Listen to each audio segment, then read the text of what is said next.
Welcome to the Word with G, Week 5, Fantasy Football Stardom Sit-Ups. I'm Greg Larner.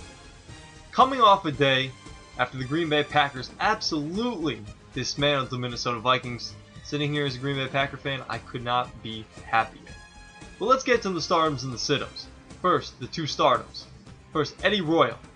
Last week, actually the last 3 weeks, he's been targeted 23 times, and he's got 4 touchdowns in that span. And he's doing it not only with points per reception, but with the touchdowns.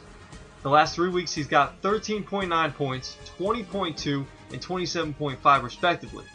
And he's going up against a bad New York Jets secondary. I've harped on this before with guys starting him.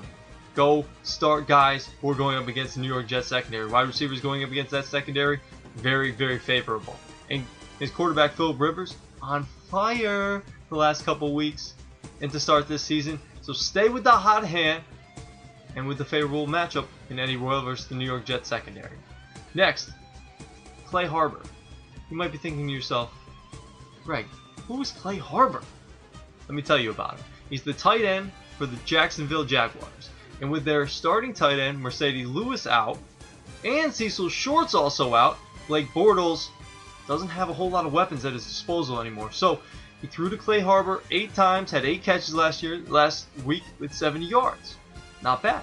The Pittsburgh defense is also giving up a hefty 16 fantasy points per game to tight ends this season. So this could be a sleeper start for you, whether you're in a fantasy league and you're thin at tight end, or you're looking for a low-grade FanDuel option. I've also just started getting into FanDuel. Now, your 2 sit-ups for this week. First, Donald Brown. Man, I can't tell you how disgusted I am with this guy. He's had a big opportunity. He's done nothing with it. With Ryan Matthews out, he knows he's starting for a solid month. Danny Woodhead goes down, so he's got nobody to share the backfield with as long as he can produce. And he's barely done anything.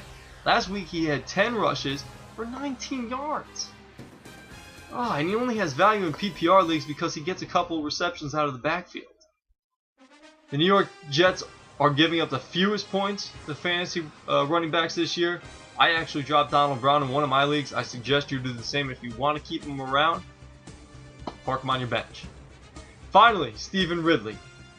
The New England backfield has been very confusing this year.